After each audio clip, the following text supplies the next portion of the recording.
అందరికీ నమస్కారం.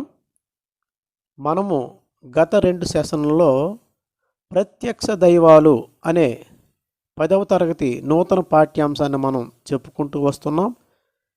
3వ సెషన్ చెప్పబోయే ముందు ఇంకా ఎవరైనా నా యూట్యూబ్ ఛానల్ని సబ్స్క్రైబ్ చేసుకోకపోతే సబ్స్క్రైబ్ చేసుకోండి. అలాగే పక్కనే ఉన్న బెల్ బటన్ని టచ్ చేయండి. 3వ సెషన్కి స్వాగతం. 7వది వచనం. అని చెప్పి ఇట్లనియన్ పతివ్రత పనుపునం చేసి నీవు ధర్మ జ్ఞానార్థంబు నాయున్న ఎడకున్ చనుదెంచినన్ ఆ పతివ్రత వలని అనుగ్రహమున నీకు ఎల్లవియున్ ఎరింగించుతిని గాని నీ దశ నాదు చిత్తంబు ప్రియంపడి ఉండదు. నీ చేసిన అకార్యం ఒక్కటి గలదది ఎయ్యది అనినా. ఈ వచనంలో ఉన్నటువంటి కఠిన పదాలకు మనం చూద్దాం ఒకసారి. అని చెప్పి అని పలికి ఇట్లనన్ ఈ విధంగా పలికాడు. ఎవరు పలికారు? ధర్మవ్యాధుడు. పతివ్రత పనుపం చేసి, పతివ్రత అంటే గొప్ప ఇల్లాలు, ఆ గొప్ప ఇల్లాలు యొక్క పంపగా నీవు ధర్మ జ్ఞాన అర్థంబు, ధర్మాన్ని గూర్చిన జ్ఞానాన్ని పొందడానికై నా ఉన్న ఎడకున్ నేను ఉన్న చోటికి చనుదెంచినన్ రాగా ఆ పతివ్రత వలని ఆ యొక్క పతివ్రత పంపగా నీవు వచ్చావు. అనుగ్రహంబునన్ ఆమె దయ వలన నీకు ఎల్లవియున్ సర్వమును ఎరింగించి తెలిపాను. కానీ అంతేకాని నీ దశన్ నీ ఎడ నా చిత్తము, నా యొక్క మనస్సు, చిత్తము అంటే ఇక్కడ మనస్సు ప్రియంపడి ఉండదు, ప్రీతి చెంది ఉండలేదు. నీవు చేసిన అకార్యంబు అంటే చెడ్డ పని ఒక్కటి కలదు, ఒకటి ఉన్నది, అది ఎయ్యది అని ఆ అకార్యము అంటే ఆ యొక్క కార్యము ఏది అని అడిగితే, ఇక్కడ ధర్మవ్యాధుడు కౌశికమునితో మాట్లాడుతున్నాడు. నీవు ఆ పతివ్రత పంపగా వచ్చావు, నీకు నేను సమస్తము తెలియజేశాను, కానీ నీవు చేయకూడని పని ఒకటి చేశావు, అది నాకు నచ్చలేదు అని ఈ యొక్క వచనంలో తెలియజేస్తున్నాడు. ఈ వచనం యొక్క తాత్పర్యం అంటే భావాన్ని మనం ఇప్పుడు విందాం. అని చెప్పి ధర్మవ్యాధుడు ఇలా పలికాడు. ఆ పతివ్రత అనుగ్రహంతో నిన్ను పంపింది కాబట్టి ఆమెపై నాకు గల గౌరవ ప్రపత్తి చేతను నీవు జిజ్ఞాసువుగా నేను ఉన్న చోటికే వచ్చి అడిగావు కాబట్టి నాకు తెలిసిన మేరకు అంతయు నీకు తెలియజెప్పాను. కానీ నీ యందు నాకు ప్రీతి ఏర్పడలేదు. దానికి ఒక మూల కారణం ఉన్నది. నీవు చేసిన ఒక చెడ్డ పని ఉన్నది. ఆ చెడ్డ పని ఏది అని అడిగితే ఈ వచనం యొక్క భావాన్ని మనం ఇంకొకసారి విందాం. అని ధర్మవ్యాధుడు ఇలా అన్నాడు. ఓ కౌశిక మహర్షి, నీవు నా యొద్దకు పతివ్రత పంపగా వచ్చావు. ధర్మాన్ని గురించిన జ్ఞానాన్ని పొందాలని భావిస్తున్నావు.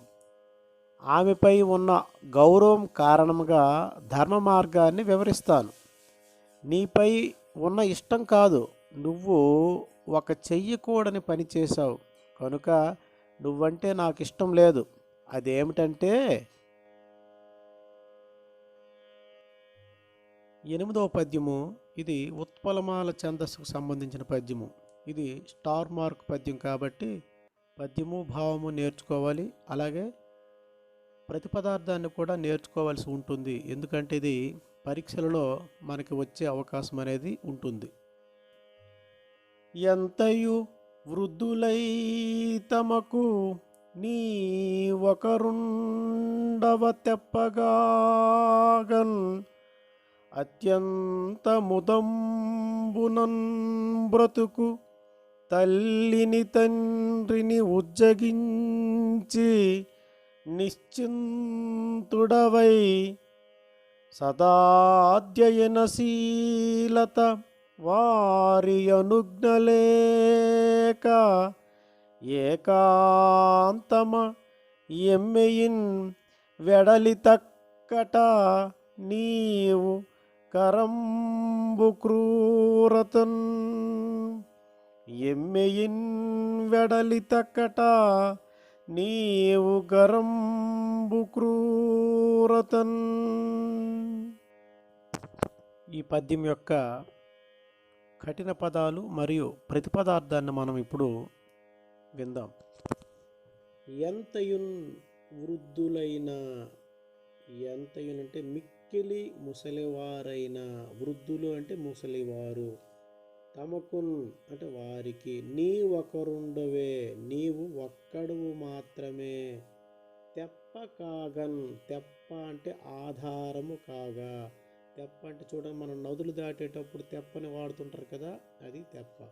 అత్యంత ముదంబునన్ అంటే ముదము అంటే సంతోషము, అంటే మిక్కిలి సంతోషముతో, బ్రతుకు అంటే జీవించే, తల్లిని తండ్రిని, తల్లిని తండ్రిని అంటే ఆ యొక్క వృద్ధ తల్లిదండ్రులని ఉజ్జగించి విడిచిపెట్టి, ఉజ్జగించి అంటే అర్థం ఏంటమ్మా, విడిచిపెట్టి, అక్కట అయ్యో నిశ్చితుండవు విచారము లేనట్టి వాడవై, నిశ్చితుండవు అంటే విచారము లేనట్టి వాడవై, సదాధ్యయనము, సదా ప్లస్ అధ్యయనము, సదాధ్యయనము అంటే ఇది సవర్ణ దీర్ఘ సంధి, ఇది వరకు తరగతుల్లో మనం చెప్పుకున్నాం కదా. శీలతన్ ఎల్లప్పుడును వేదాలను వల్లెవేసే స్వభావము గలవాడవై, సదాధ్యయన శీలతన్ అంటే ఎల్లప్పుడూ వేదాలను నేర్చుకోవాలనే స్వభావము కలవాడవై, వారి అనుజ్ఞ, వారి ప్లస్ అనుజ్ఞ లేక అంటే తల్లిదండ్రుల అనుమతి లేకుండా, అనుజ్ఞ అంటే అనుమతి, అనుమతి లేకుండా, ఏకాంతము ప్లస్ ఏకాంతము అంటే ఇక్కడ ఒంటరిగా, ఎమ్మెయిన్ ఏ ప్లస్ మెయిన్ ఎమ్మెయిన్, ఇది వరకు మనం చెప్పుకున్నాం కదా త్రికసంధి. ఈ ఎమ్మెయిన్ అంటే ఏ రీతిగా, నీవు కరంబు, ఇక్కడ కరంబు అంటే మిక్కిలి అని అర్థమమ్మ, కరంబు అంటే ఏంటి, మిక్కిలి, క్రూరతన్ కఠినత్వముతో వెడలితివి వెళ్ళావు అని ఈ పద్యం యొక్క ప్రతిపదార్థము. కొన్ని అర్థాలు మనం చూసినట్లయితే చూడండి ఒకసారి.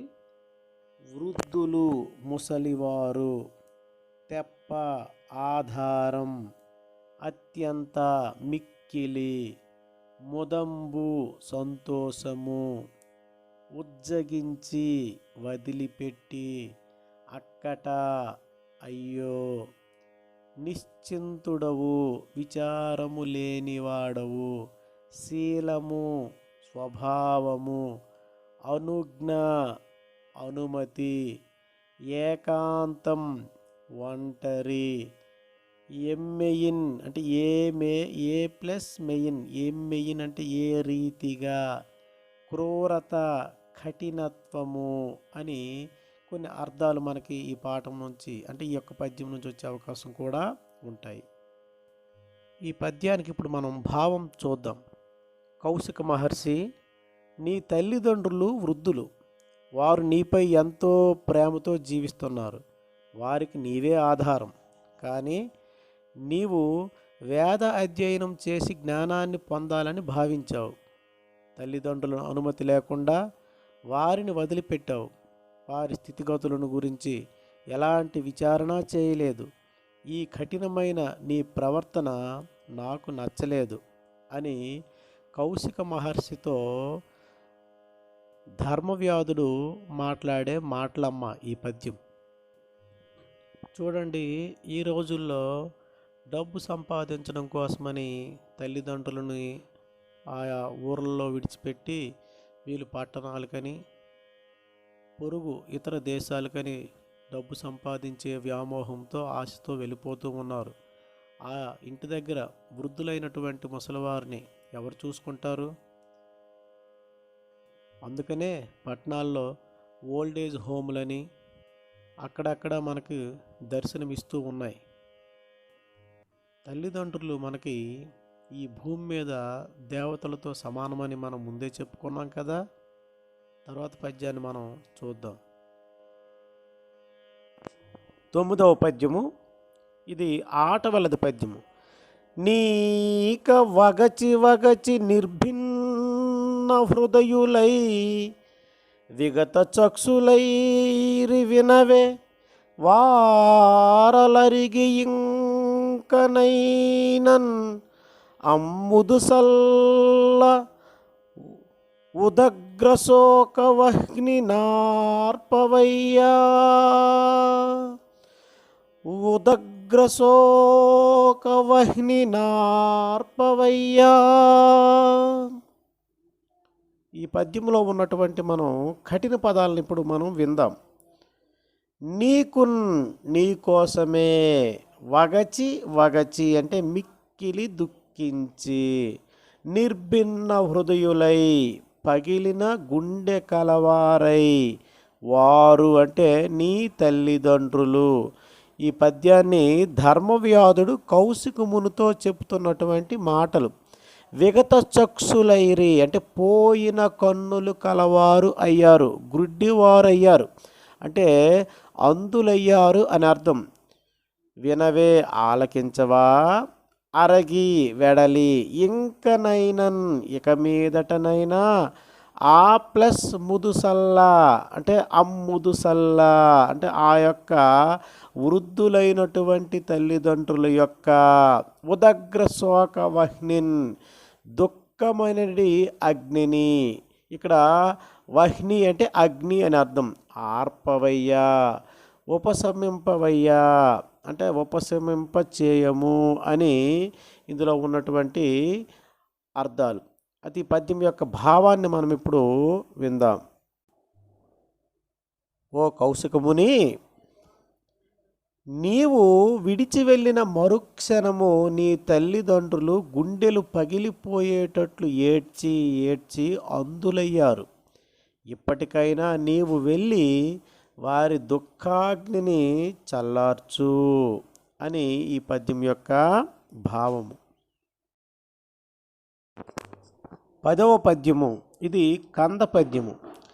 నీ అధ్యయనమును సుకృతాయాసము నిష్ఫలంబులైచను, గురుసేవాయుక్తి లేక తక్కినంజేయుము, నా పలుకు మేలు సేకురు నీకున్, నా పలుకు మేలు సేకురు నీకున్. ఇప్పుడు ఈ పద్యం యొక్క అర్థాన్ని మనం విందాం. నీ అధ్యయనమును అంటే నీ యొక్క చదువును, సుకృతాయాసమున్ సుకృత ప్లస్ ఆయాసమున్ ఇది సవర్ణ దీర్ఘ సంధి. సుకృతాయాసమున్ పుణ్యాన్ని ఆర్జించడానికి పడినటువంటి శ్రమను, గురు సేవాయుక్తి లేక తక్కినన్ గురు సేవాయుక్తి లేక తక్కినన్ తల్లిదండ్రుల పరిచర్య లేకపోతే, నిష్ఫలంబులు ప్లస్ ఐ నిష్ఫలంబులై ఫలము లేనట్టివి అయి అనగా వ్యర్థాలై చనున్ పోతాయి, నా పలుకులు చేయుము నేను చెప్పిన చొప్పున నడుచుకొనుము. ఇక్కడ పలుకు అంటే మాట. నీకు మేలు, మేలు అంటే ఇక్కడ అర్థము శుభము, చేకూరున్ కలుగుతుంది అని ఇందులో ఉన్నటువంటి కఠినమైన పదాలకి అర్థాలు. అలాగే ఈ పద్యం యొక్క భావాన్ని మనం ఇప్పుడు విందాం. నీ చదువు కానీ పుణ్యాన్ని ఆర్జించటానికై నీవు పడిడి శ్రమ కానీ తల్లిదండ్రులకు పరిచర్య చేయకపోతే వ్యర్థాలు అవుతాయి సుమా. నేను చెప్పిన విధంగా నడుచుకొనుము, నీకు మేలు కలుగుతుంది అని ధర్మవ్యాధుడు కౌశికమునితో చెబుతున్నటువంటి మాటలే ఈ యొక్క పద్యము. భావాన్ని మరొకసారి మనం విందాం. నువ్వు సంపాదించిన విద్య కానీ, పుణ్యం కోసం నువ్వు పడే శ్రమ కానీ, తల్లిదండ్రుల సేవ చేయకపోతే వ్యర్థమవుతాయి. కాబట్టి నేను చెప్పిన విధంగా ఆచరించు, నీకు మేలు కలుగుతుంది అని ధర్మవ్యాధుడు కౌశికమునితో ఈ విధంగా అన్నాడు. ఇక్కడ గురు అనే శబ్దానికి విశాలమైన అర్థం ఉన్నది. గురువులు అంటే ఇక్కడ తల్లిదండ్రులు, మాతామహి పితామహులు, పినతండ్రి, అన్న, మేనమామ, ఉపాధ్యాయుడు, విద్య చెప్పినవాడు, మంత్రోపదేశం చేసినవాడు. గురుపరిచర్య లేకుంటే జ్ఞానము కలగదు అని సనాతన సాంప్రదాయం. అందుకే ఇక్కడ గురు అనే పదాన్ని ఇక్కడ వాడడం అనేది జరిగినది. 11వది ఇది వచనము. అనిన కౌశికుండు అతనికి ఇట్లనియే. అనిన కౌశికుండు అతనికి ఇట్లనియే అంటే అనగా విని కౌశికుడు ధర్మవ్యాధుడితో ఈ విధంగా అన్నాడు. ధర్మవ్యాధుడు చెప్పినటువంటి మాటలు విని కౌశికుడు ధర్మవ్యాధుడితో ఈ విధంగా అన్నాడు. 12వ పద్యము ఇది కంద పద్యము. ఇది ఎట్టిద నీ చెప్పిన సదమలహితవాక్య భంగి సకలము వింటిన్ వదలక ఇమ్మెయిన చరించెద గురుజనములకున్ ప్రీతి చేసెదననగా. గురుజనములకున్ ప్రీతి చేసెదననగా. ఈ పద్యం యొక్క అర్థాలని అలాగే కఠిన పదాలను మనం ఇప్పుడు విందాం. అనఘా అంటే పాపము లేనట్టివాడా. ఇక్కడ ఎవరు? ధర్మవ్యాధుడు గురించి చెప్తున్నాడు కౌశిక మహర్షి. ఇది నీవు చెప్పినది అట్టిదే అటువంటిదే నిజమే. నీవు చెప్పిన సత్ ప్లస్ అమల, సద్ అమల, హితవాక్యభంగి. హిత అంటే మంచి, వాక్యం అంటే మాటలు, భంగి అంటే విధము లేదా తీరు. అంటే మంచి స్వచ్ఛమైనవి మేలు చేకూర్చేవి అయిన మాటల తీరు సకలమున్ అంతయును వింటిన్ ఆలకించాను, వదలక విడిచిపెట్టక, ఈ ప్లస్ మెయిన్ ఇమ్మెయిన్ ఈ విధంగానే, చరించెదన్ నడుచుకుంటాను, గురుజనములకున్ పెద్దలైన తల్లిదండ్రులకు, ప్రీతిన్ సంతోషాన్ని, చేసెదన్ కలిగిస్తాను. భావం: ఓ పుణ్యాత్ముడా, నీవు చెప్పిన మాటలు సరైనవి, శ్రేష్టమైనవి, మేలు కలిగించేవి. వాటిని శ్రద్ధగా విన్నాను, తప్పక ఆచరిస్తాను. తల్లిదండ్రులను సేవించి తరిస్తాను. ఈ పద్యం భావం మరొకసారి విందాం. అని చెప్పిన ధర్మవ్యాధునితో కౌశికుడు ఇట్లా పలికాడు. పుణ్యాత్ముడు అయిన ఓ ధర్మవ్యాధుడా, నీవు చెప్పిన మాటలు సరైనవే, స్వచ్ఛమైనవే, నాకు మేలు చేకూర్చేవే. వాటిని సావధానంగా విన్నాను. నీవు చెప్పిన విధంగా నడుచుకుంటాను. నా తల్లిదండ్రులకు పరిచర్య చేసి నా జన్మ ధన్యం చేసుకుంటాను అని కౌశికుడు ధర్మవ్యాధుడితో ఈ విధంగా మాట్లాడుతున్నాడు.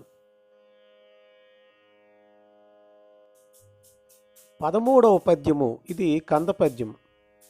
నాదైన భాగ్యవశమునంగాదే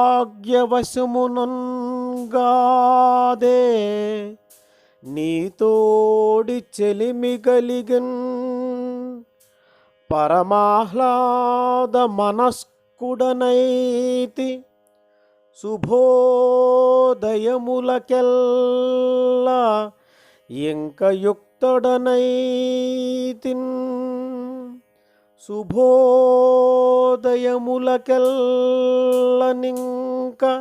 యుక్తుడనైతిన్. ఈ పద్యం యొక్క ప్రతిపదార్థము అర్థాలను మనం ఇప్పుడు విందాం. నాదు ప్లస్ అయినా, నాదైనా అంటే నాకు సంక్రమించిన, భాగ్యవశమున్ కాదు అదృష్టము చెప్పును కదా. భాగ్యవశమున్ ప్లస్ కాదు ప్లస్ ఏ అంటే అదృష్టము చెప్పున కదా. నీతోడి చెలిమి, నీతో స్నేహం, ఇక్కడ చెలిమి అంటే స్నేహం, కలిగన్ ఏర్పడింది. పరమ ప్లస్ ఆహ్లాద, పరమాహ్లాద ఇది సవర్ణ దీర్ఘ సంధి. మనస్కుడనైతిన్ మిక్కుటమైన సంతోషముతో నిండిన మనస్సు కలవాడను అయినాను. శుభ ఉదయములకు ఎల్లన్, శుభోదయములకెల్లన్ అంటే ఇక్కడ శుభ ప్లస్ ఉదయముకు అంటే ఇది గుణసంధి. మేలు కలిగించే వాటి అన్నింటికీ ఉక్తుడును అయితిన్ యోగ్యుడిని అయినాను అని ఈ పద్యం యొక్క కఠినమైనటువంటి పదాలకు అర్థాలు. ఇప్పుడు భావం చూద్దాం. నీతో స్నేహం కలగటం నా అదృష్టం. నా మనస్సు అమితమైన సంతోషంతో నిండింది. నాకు కలగబోయే శుభాల అన్నింటికీ ఇది సూచకం అని కౌశికముని ధర్మవ్యాధుడితో మాట్లాడుతూ ఉన్నాడు. 14వ పద్యము ఇది చంపకమాల పద్యము. ఇది స్టార్ మార్క్ పద్యము. మనకు పరీక్షలలో పద్యము భావము రాయమని అడగవచ్చు, అలాగే ప్రతిపదార్థము కూడా రాయమని అడగవచ్చు. కాబట్టి ఇది తప్పనిసరిగా కంఠస్థం చేయవలసినటువంటి పద్యము. అనుపమమెట్టి వారలకు అందదు ధర్మ పదంబుధాత్రిలో విను 10 ఊరందొకడు విశ్రుత ధర్మ పరాయనుండు గల్గునో కలుగొండు సంధియము గోరి సనాతన ధర్మమూది యవ్వనికిని నీకున్ బోలే బుధవత్సల ఇట్లు చరింపవచ్చునే. బుధవత్సల ఇట్లు చరింపవచ్చునే.